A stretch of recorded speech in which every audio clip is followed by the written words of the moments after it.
இன்றைக்கு உலக மக்களையே ஆட்டிப்படைக்கும் கொடிய நோய்களில் ஒன்றான புற்றுநோய் இந்தியாவிலும் அதிகரித்துக் கொண்டே வருகிறது. அதிக மக்கள் பாதிக்கப்படும் வியாதிகளின் வரிசையில் புற்றுநோய்தான் முதலிடத்தில் உள்ளது. இதற்கான பல ஆராய்ச்சிகளை இன்றளவும் செய்து கொண்டுதான் இருக்கிறார்கள். தொடர்ச்சியான இந்த ஆராய்ச்சி முடிவில் தற்பொழுது முருங்கை இலை கீரையும் புற்றுநோயை குணப்படுத்துவதாக கண்டறிந்துள்ளார்கள். நம்முடைய முன்னோர்கள் அன்றாடம் பயன்படுத்தும் உணவு வகைகளில் இந்த முருங்கை கீரையும் முதலிடத்தில் இருந்து வந்துள்ளது. தற்பொழுதுள்ள மக்கள் அதை மறந்துள்ளனர். பொதுவாக குழந்தைகளுக்கு கீரை வகைகளை கண்டாலே பிடிக்காது. ஆனால் அவர்கள் அப்படி அடம் பிடிக்கிறார்கள் என்பதற்காக கீரைகளை அவர்களுக்கு கொடுக்காமல் விட்டுவிடாதீர்கள். எல்லா வகை கீரைகளிலும் எக்கச்சக்கமான ஊட்டச்சத்துகள் நிறைந்துள்ளன. அதுபோல இந்த முருங்கை கீரையிலும் எக்கச்சக்கமான மருத்துவ குணங்கள் அடங்கியுள்ளது. மேலும் பல்வேறு வகையான சத்து பொருட்களும் உள்ளது. இந்த முருங்கை கீரையில் vitamin A, vitamin B1, B2, B3, B6, calcium, potassium, இரும்புச்சத்து, பாஸ்பரஸ், ஜிங்க், மெக்னீசியம் போன்ற பல ஊட்டச்சத்துக்கள் அடங்கியுள்ளன. இந்த முருங்கைக்கீரையானது புற்றுநோயை தடுக்க பயன்படுவதாக ஆராய்ச்சியாளர்கள் கூறுகிறார்கள். இது புற்றுநோய் கட்டிகளானது நம்முடைய உடலில் உருவாவதை முன்கூட்டியே தடுக்கிறது. அது மட்டுமல்லாமல் புற்றுநோய் கட்டிகளை அழிக்கவும் இது நன்கு உதவுகிறது. பென்சைல் இசோதியோசயனேட் என்னும் மூலப்பொருள் முருங்கையில் அதிக அளவில் உள்ளதால் இது புற்றுநோய் ஏற்படாமல் காக்கிறது.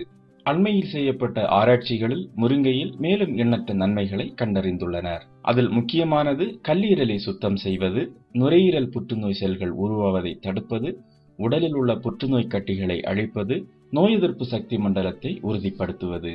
தினமும் முருங்கைக்கீரையின் சாற்றை 300 மில்லி குடித்து வந்தால் புற்றுநோய் கட்டிகளை எளிதில் உடலில் இருந்து நீக்க முடியும் என்கிறது சமீபத்திய இந்த ஆராய்ச்சி. எதிர்ப்பு சக்தி மண்டலத்தை வலிமையாக்கி வெள்ளை இரத்த அணுக்களை இது அதிகரிக்கிறது. இதில் உள்ள நியாசிமைசின் என்ற மூலப்பொருள் ஆரம்ப கட்டத்தில் இருக்கும் புற்றுநோய் செல்களை சிறிது சிறிதாக அழிக்கவும் செல்களின் வளர்ச்சியை முற்றிலுமாக தடை செய்கிறது.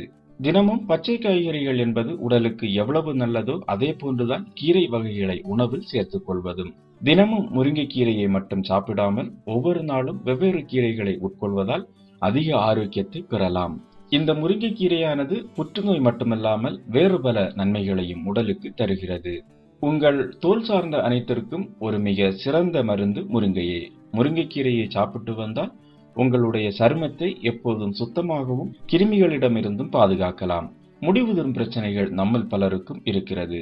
இது பலவித நோய்களாலும் ஏற்படும். ஆகையால் இந்த முருங்கைக்கீரையை தொடர்ந்து சாப்பிட்டு வரும் பொழுது முடி உதிரும் பிரச்சனை விரைவில் தீரும். கல்லீரல் பாதிப்படைவதை தடுத்து நோய்களிலிருந்தும் பாதுகாக்கும்.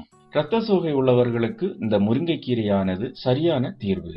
இதில் அதிக அளவு இரும்புச்சத்து உள்ளதால் இரத்தத்தை நன்கு சுத்தம் செய்து சீரான முறையில் வைத்திருக்கும்.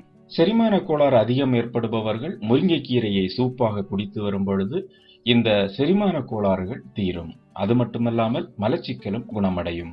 உடலில் உள்ள கெட்ட பாக்டீரியாக்களை கொன்று எந்தவித நோய் தொற்றும் ஏற்படாமல் பாதுகாக்கும். அது மட்டுமல்லாமல் குடல் புண்களையும் சரி செய்யும். முருங்கைக்கீரையில் அதிக அளவு கால்சியம் இருப்பதால் எலும்பு சம்பந்தப்பட்ட நோய்கள் ஏற்படாமல் இது தடுக்கிறது. எலும்புகளுக்கு அதிக உறுதித்தன்மையை தருகிறது. எலும்பு தேய்மானம் உள்ளவர்கள் முருங்கைக்கீரையை வாரத்திற்கு 4 முறை உணவில் சேர்த்துக் கொள்வது நல்லது. முருங்கைக்கீரை மன அழுத்தத்தை போக்குவதிலும் முக்கிய பங்கு வகிக்கிறது. அது மட்டுமல்லாமல் பசியின்மையை போக்கி பசியையும் தூண்டுகிறது. முருங்கைக்கீரையை கர்ப்பிணி பெண்கள் அதிக அளவு எடுத்துக்கொள்ளக்கூடாது. முருங்கைக்கீரையை சாப்பிடும் முன்னதாக மருத்துவரிடம் ஆலோசனை பெற்றுக் கொள்வது நல்லது. அதுபோல நீரிழிவு நோயாளிகள் முருங்கையை சாப்பிட வேண்டும் என்றால் மருத்துவரின் ஆலோசனையை பெற வேண்டும். ஏனென்றால் அது சர்க்கரை அளவை சில சமயங்களில் அதிகரித்துவிடும். மேலும் வீடியோக்களுக்கு சேனலை சப்ஸ்கிரைப் செய்யுங்கள்.